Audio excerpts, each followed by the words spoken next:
कभी कभी रिश्ते एक रोलर कोस्टर होते हैं, जहां सबसे ज्यादा मजा तब आता है जब सच्ची बात सामने आती है।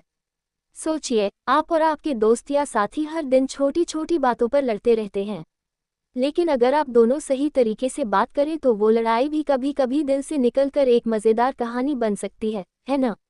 यही होता है सही कम्युनिकेशन, और यही हम सीखेंगे आज की इस समरी में। नमस्ते दोस्तों, मैं हूं आपकी समरी वाली, और आज हम जानेंगे जोसेफ डेविटो की किताब दी इंटरपर्सनल कम्युनिकेशन बुक से, जो हमें सिखाती है कि कम्युनिकेशन सिर्फ बोलने का नाम नहीं है, बल्कि उसे समझने और सही तरीके से साझा करने का भी खेल है। तो तैयार हो जाए उस जादू की दुनिया में जाने के लिए जहां रिश्ते सिर्फ शब्दों से नहीं बल्कि भावनाओं से बनते हैं। लेखक की पहली सोच, सिर्फ बोलने से काम नहीं चलता, समझने की कला जरूरी है। लेखक कहते हैं, अगर आपको रिश्तों में स्ट्रेस, झगड़े और मिसअंडरस्टैंडिंग से बचना है तो सबसे पहला काम है सुनने की कला सीखना। याद करो, जब आप और आपके दोस्त एक दूसरे को बिना कुछ कहे ही समझ जाते थे। हाँ, जैसे दिलवाले दुल्हनिया ले जाएंगे का वो सीन, जब राज और सिमरन बिना एक शब्द बोले एक दूसरे को समझ जाते हैं। कम्युनिकेशन का मतलब सिर्फ यह नहीं कि आप क्या बोल रहे हैं, बल्कि यह है कि सामने वाला आपकी बात को कैसे समझ रहा है। आखिरकार, जो बात नहीं कही जाती वही सबसे ज्यादा अहम होती है। लेखक की दूसरी सोच, हर शब्द का अपना इमोशनल असर होता है। लेखक कहते हैं, हमारे शब्द केवल विचारों का आदान प्रदान नहीं करते, वे भावनाओं का भी आदान प्रदान करते हैं। जैसे कभी खुशी कभी गम में शाहरुख खान का वो सीन याद करो, जब वह छोटे बेटे से कहता है, तेरे जैसा बेटा, जो मैं चाहूं वही करता है। एक साधारण सा वाक्य, लेकिन उसकी भावनाएं पूरी फिल्म की कहानी को बदल देती हैं। कभी कभी छोटी सी बात भी गहरे असर छोड़ सकती है। वो ठीक हूँ वाला जवाब बस शब्द नहीं है, ये एक इमोशन है। कभी उसका मतलब राहत होता है तो कभी गम। इसलिए शब्दों को समझना और उनका सही इस्तेमाल करना बहुत जरूरी है। कभी कभी ठीक हूँ का मतलब होता है मैं ठीक नहीं हूँ। लेखक की तीसरी सोच, अपने इमोशंस को पहचानो वरना वो आपको कंट्रोल कर लेंगे। लेखक कहते हैं, अगर हम अपने इमोशंस को पहचान कर उनको सही तरीके से व्यक्त करते हैं तो रिश्तों में आसानी रहती है। अब सोचिए, किसी दिन अगर बॉस ने आपको गुस्से में आकर कुछ कहा, तो गुस्से में जवाब देने से ज्यादा जरूरी है अपने गुस्से को पहचानना और उस पर काबू पाना। जैसे धोनी की शांति, अगर आपने देखा हो तो गुस्से की बजाय वो सोचते हैं कि क्या ये सच में जरूरी है। गुस्से को अनकिया छोड़ने से रिश्ते खत्म हो सकते हैं। अगर आप गुस्से को पहचानें और बिना कुछ कहे सही तरीके से उसे संतुलित करें तो रिश्तों में प्यार बढ़ सकता है। गुस्सा करना है तो वो दिल में रखो, पर बोलने से पहले 10 बार सोचो। लेखक की चौथी सोच, नॉन वर्बल कम्युनिकेशन, वो जो कभी नहीं बोला जाता वो सबसे ज्यादा बोलता है। लेखक कहते हैं, आपकी आंखें, चेहरे के हाव भाव, हाथों की लहरें, ये सब कुछ कह जाते हैं।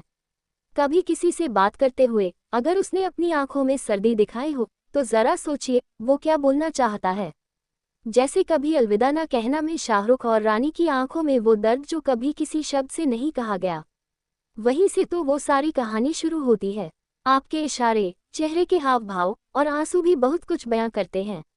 आंखों का तीर कभी भी दिल को छेद सकता है। इसलिए कम्युनिकेशन में नॉन वर्बल की अहमियत को नजरअंदाज मत कीजिए। लेखक की पांचवी सोच, कम्युनिकेशन एक कला है और इसे सीखा जा सकता है। लेखक कहते हैं, कोई भी इंसान जन्म से अच्छा कम्युनिकेटर नहीं होता। यह एक स्किल है जो धीरे धीरे सीखी जाती है। जैसे सचिन तेंदुलकर ने क्रिकेट की स्किल्स को डेवलप किया, वैसे ही किसी भी रिश्ते को सही तरीके से निभाने के लिए कम्युनिकेशन की प्रैक्टिस करनी पड़ती है। इसी तरह अगर आप सही तरीके से इमोशन व्यक्त करने की कला सीखते हैं तो आपका हर रिश्ता मजबूत होता है। अगर तुम नहीं सीख रहे हो तो तुम पीछे रह जाओगे। लेखक की छठी सोच, डिजिटल कम्युनिकेशन, इमोजी से ज्यादा दिल से बात करो।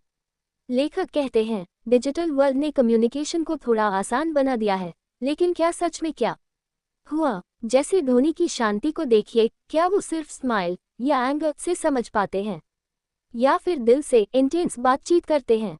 जब इमोजी और चैट से रिश्ते बन जाएं, तो क्या वो दिल से जुड़ पाते हैं? नहीं। इसलिए डिजिटल दुनिया में भी कुछ ना कुछ खास बात होनी चाहिए। रिश्ता वही है जो दिल से हो, इमोजी सिर्फ वक्त काटने के लिए हैं। लेखक की सातवीं सोच, रिश्ते का रखरखाव जरूरी है। लेखक कहते हैं, रिश्तों की गाड़ी को सही चलाने के लिए सर्विसिंग जरूरी होती है। याद रखिए, अगर रिश्ते को सिर्फ बनाए रखने के लिए कभी न कभी तो एक कोशिश तो करनी पड़ेगी। जैसे रंग द बसंती में दोस्त आपस में बिछड़े थे, पर एक साथ आकर फिर से वह ऐतिहासिक काम कर गए। रिश्ते भी कभी कभी टूटते हैं, फिर से जुड़ते हैं, फिर से मजबूत होते हैं।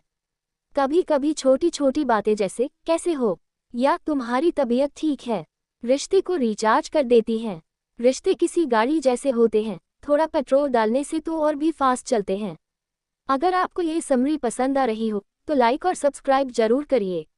आपने कभी ऐसा महसूस किया है कि जब आप कोई बात कह रहे होते हैं तो सामने वाला समझ रहा है या नहीं? कमेंट में बताएं क्या किया आपने उस समय। अंत में, कम्युनिकेशन कभी भी एक तरफा नहीं होता, ये हमेशा दो तरफा होता है। रिश्तों को समझने और उनसे जुड़े रहकर ही हम उन्हें सही दिशा दे सकते हैं। इसलिए हमेशा याद रखिए, कभी भी उस शख्स से गुस्से में बात मत कीजिए जिसकी आंखों में सच्ची भावनाएं हैं। किताब का लिंक डिस्क्रिप्शन में है, पढ़िए ज़रूर। दिल से कह रही हूँ, ये किताब आपको कम्युनिकेशन की एक नई दिशा दिखाएगी। फिर मिलेंगे एक नई किताब के साथ, एक नई सोच के साथ। तब तक ध्यान रखिए, दिल से जियो, दिल से बांटो।